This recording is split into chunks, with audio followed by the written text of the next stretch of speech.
Here we go again. Here's another example of the media using statistics, and the wrong ones, to make headlines and scare the public into thinking that guns are getting out of control. Now, before we look at the numbers, have a listen to this. Good evening. First tonight, there's been a shock reaction to the Bondi terror attack that no one saw coming.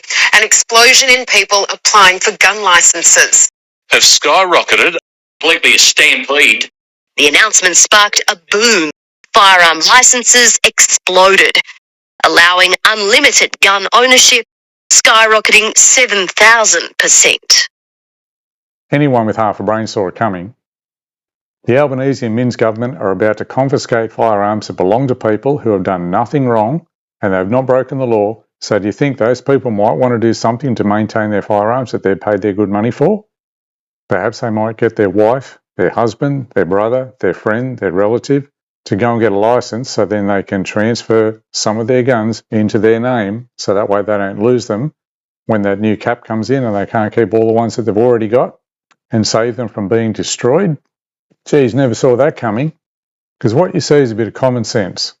And common sense is not something that the government had when they pushed through these knee-jerk laws without consultation and no good logical reason behind them.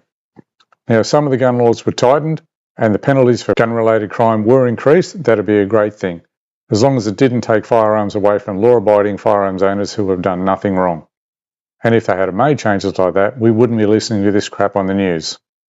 Now, I don't doubt the figures that they're quoting because they came from the police minister, but the way they use them is done purely to push their narrative. And they're also excluding information that is relevant to the numbers that they are quoting. Of course, they dramatise it by using words like stampede, a shock, a boom, an explosion. But dramatising a little bit of news is exactly what Channel 7 does. Now, when they're talking about these 7,000% skyrocketing in collector's licences, let's have a listen to that. Applications to be a firearms collector, allowing unlimited gun ownership, went off the charts, skyrocketing 7,000%. Now, they tell us that collector's licences have skyrocketed by 7,000%, and this collector's licence allows unlimited firearms ownership. Once again, saying things trying to scare the public. But let's break that down. The number they are stating is an increase on the number that was applied for in the 1 month period in 2025. Now, anyone in business understands January is pretty quiet. So in 2025, only 2 applicants for a collector's license. But in 2026, that rose to 144. Why? Well, in December, you decide you're going to change the gun laws and limit the number of guns you can have. So, of course, there's going to be 142 extra people who want to keep their collection of firearms and therefore need to apply for a collector's license. Duh.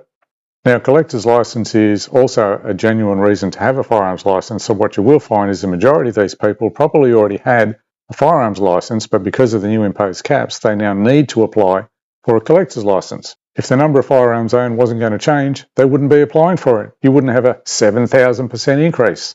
Now, if these collector's licenses are approved, that's going to increase New South Wales firearms licenses by 0.06%. That's right, 0.06% increase, because New South Wales already has 254,992 firearms licences as of July 2025. But Channel 7 won't mention that because 0.06% is not going to make headlines. And that would make all the numbers they stated in this segment ridiculous and unnewsworthy. Now, to prove how biased they are, did you happen to hear an explanation on what a collector's licence allows that person to do?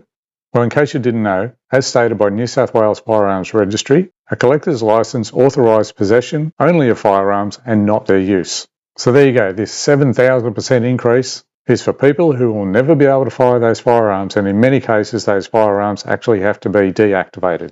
And not only that, they're not even allowed to purchase ammunition for those collectibles. I've said it before, statistics, they can be used to support or destroy your narrative, just depending on which ones you choose to use. So which one of your friends or relatives are heading out to get a firearms license now?